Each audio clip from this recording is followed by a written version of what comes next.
اللهم صل وسلم وبارك على سيدنا محمد وعلى أصحابه أجمعين. نزلت السوق بقى، قلت أشتري طماطم وخيار. الطماطم طبعا غلت عشان الحر. احنا في الشتاء كانت الطماطم رخيصة وحلوة. الأيام دي 2 كيلو الطماطم ب25، الخيار ب15 وب10، اللي هو في ب10 وفي ب15. ده اللي هو المنجاوي، ده الكيلو ب25 جنيه.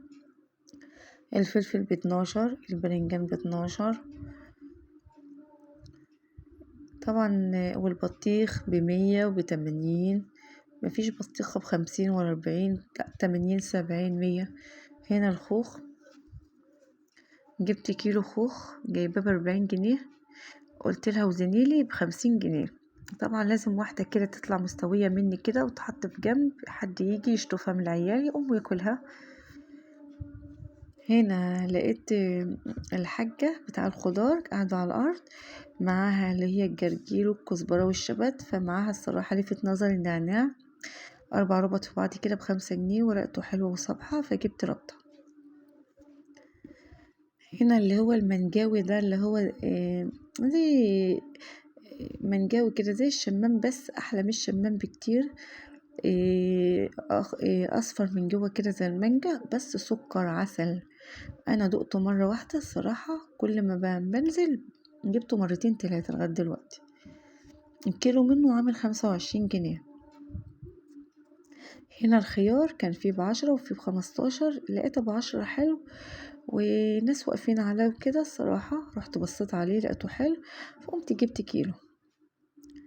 طبعا يعني 10 15، فأنا عندي ولادي بياكلوه زي التفاح، يعني ما بيقعدش الصراحة.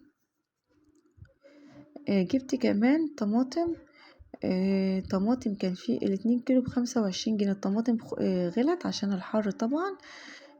الشتا كانت الطماطم رخيصة وكنا بنجيبها وخزناها وخلصت، فالطماطم غلت الأيام ده عشان الحر. فدي كيلو منها ب10 جنيه. كان عندي جامدة، جبت مستوية عشان أعمل رز أحمر جنب السمك وكده، فدي كيلو ب10 جنيه.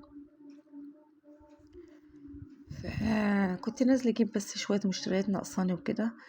وهنا ردة من عند محل وكده في السوق.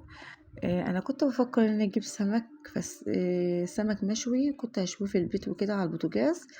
فالردة قلت له اعملي ب10 جنيه، فجبتها. الصراحة مش هتخسر يعني، احطها في التلاجة وكده. فلقيت السمك غالي خالص، فقلت فكرت بيني وبين نفسي كده، قلت اجيب كيلو القلية، وبيقول ب95 جنيه. والصغير كان غالي وكده، فللشوية قلت اجيب كيلو ب95 جنيه. قلت له اعمل لي ب100 4. عمل لي 4 شبرات هقليهم يعني وكده. دي بقى البطيخة ب80 جنيه. فتعرفي بقى البطيخة اما تكون حلوة، بتكون اللي هي الدايرة اللي هي في الجنب ديت بتكون ضيقة شوية. دي البطيخة الحلوة. ودي السمك الشبار اللي قلتلكوا عليه، جبته عشان اقليه. ويا رب الفيديو يكون عجبكم. حبيتش اطول عليكم النهاردة، فيديو بسيط.